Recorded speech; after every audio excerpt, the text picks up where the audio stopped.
কথায় বলে history repeat itself বা ইতিহাসের পুনরাবৃত্তি হয়। দক্ষিণ 24 পরগনার বারুইপুরেও যেন খানিকটা তেমনই ঘটে গেল। ঠিক যেন 10 বছর আগের ঘটনার পুনরাবৃত্তি।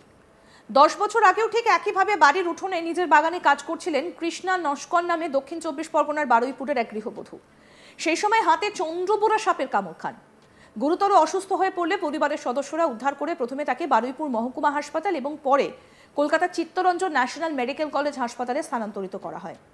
অবস্থা এতটাই খারাপ হয়েছিল যে তার কিডনিও কাজ করা বন্ধ করে দিয়েছিল। বাধ্য হয়ে ডায়ালিসিস করাতে হয় কৃষ্ণাকে। তারপর কেটে গিয়েছে 10 বছর। এবার ফের একবার চন্দ্রবোরা সাপের কামড় খেয়ে হাসপাতালে ভর্তি কৃষ্ণা নস্কর।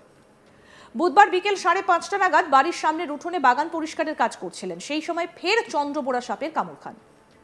পরিবারের সদস্যরা তাকে উদ্ধার করে বারুইপুর মহকুমা হাসপাতালে নিয়ে যান। সেখানে প্রাথমিক চিকিৎসার পর তাকে ক্যানিং মহকুমা হাসপাতালে স্থানান্তরিত করা হয়। বর্তমানে তিনি সেখানে চিকিৎসাধীন, তবে তার অবস্থা এখন স্থিতিশীল।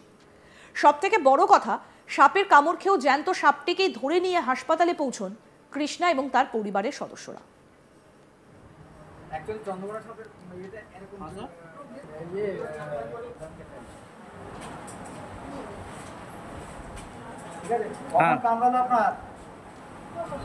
আক্রান্ত মহিলা কৃষ্ণা নস্কর কি বলছেন শুনবো।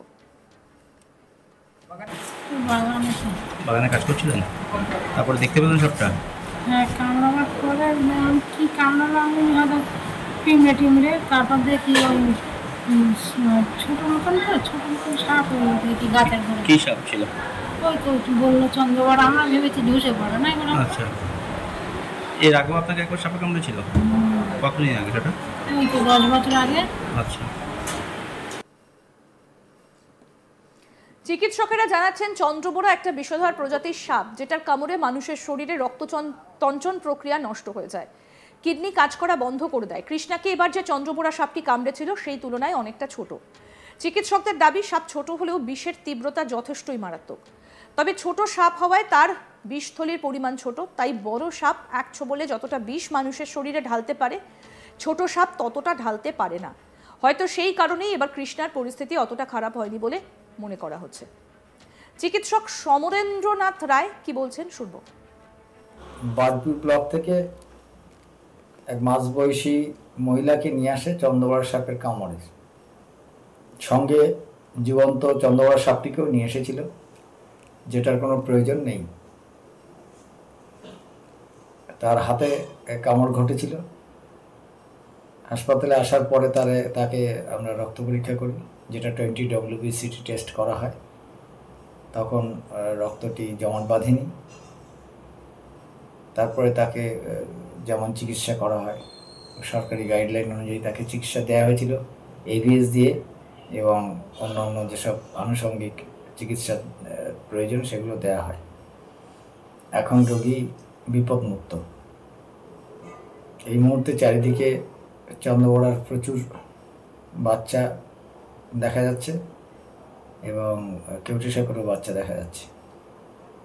এখানে একটি উল্লেখযোগ্য বিষয় যেটা, যে এই ভদ্রমহিলাকে 10 বছর আগে সম্ভবত 2014 সালে চন্দ্রবোরা সাপের কামড় দিয়েছিল এবং সেখান থেকে বারুইপুর হসপিটালে যায়। তারপরে সেখান থেকে তাকে চিত্তরঞ্জন মেডিকেল কলেজ, আলটিমেটলি SSKM-এ যায়। সেখানে তার জমে মানুষের লড়াই হয়, অনেকগুলি ডায়ালিসিস দেওয়া হয়। তারপরে তিনি সুস্থ হয়ে আবার বাড়ি ফিরে আসেন। এমনই এক ব্যক্তিকে আবারও চন্দ্রবোরা সাপের কামড় দিল গতকাল। সে আমাদের ক্যানিং সাব ডিভিশন হসপিটালে এখন চিকিৎসাধীন। আশা করা যায় ভালো হয়ে যাবে। এবং এই মুহূর্তে আমি যা দেখলাম, গতকাল থেকে এখন অবধি চিকিৎসারত ছিলাম, তার যে চিকিৎসা আমরা দিয়েছি তাতে পেশেন্ট রেসপন্স করছে, এবং যেটা কিডনি নষ্ট হয়ে যাওয়ার মতন উপকরণ হয় এক্ষেত্রে তার ইউরিন আউটপুট নর্মাল। আশা করা যায় রোগী ঠিক হয়ে যাবে।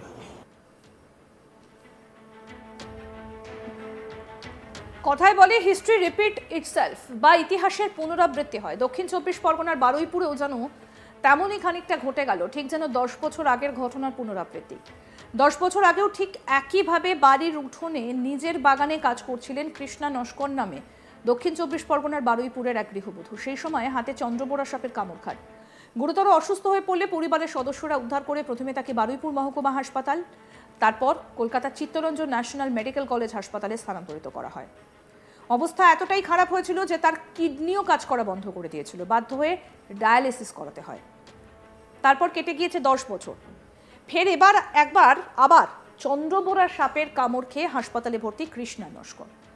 বুধবার বিকেল 5:30 নাগাদ বাড়ির সামনের উঠোনে বাগান পরিষ্কারের কাজ করছিলেন তিনি। সেই সময় ফের চন্দ্রবোরা সাপের কামড় খান। পরিবারের সদস্যরা তাকে উদ্ধার করে বারুইপুর মহকুমা হাসপাতালে নিয়ে যান। সেখানে প্রাথমিক চিকিৎসার পর তাকে ক্যানিং মহকুমা হাসপাতালে স্থানান্তরিত করা হয়। বর্তমানে সেখানেই তিনি চিকিৎসাধীন। তবে এবার তার অবস্থা স্থিতিশীল বলেই জানা যাচ্ছে।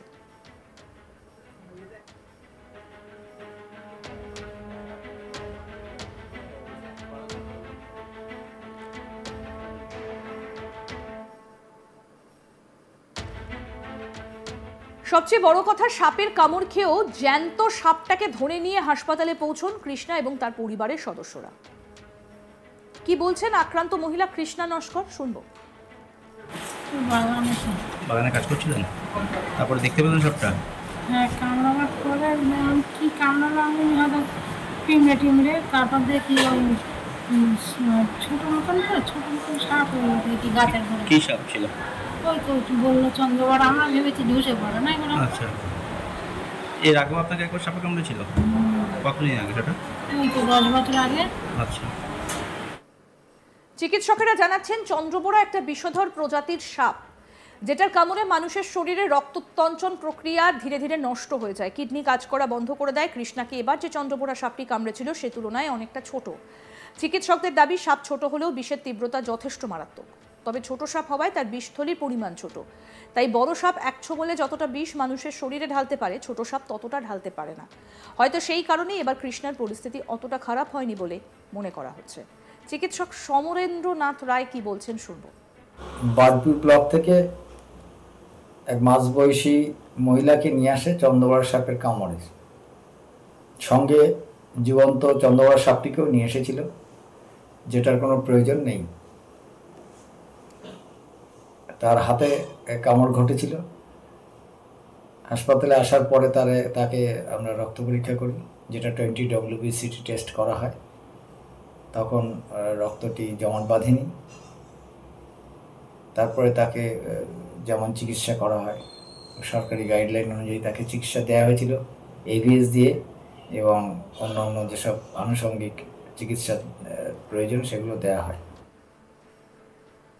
আরো আপডেট পেতে দেখতে থাকুন আজ তাক বাংলা। সাবস্ক্রাইব করুন, নোটিফিকেশন পেতে বেল বাটন অপশন প্রেস করুন, হোয়াটসঅ্যাপে ফলো করুন আজ তাক বাংলা।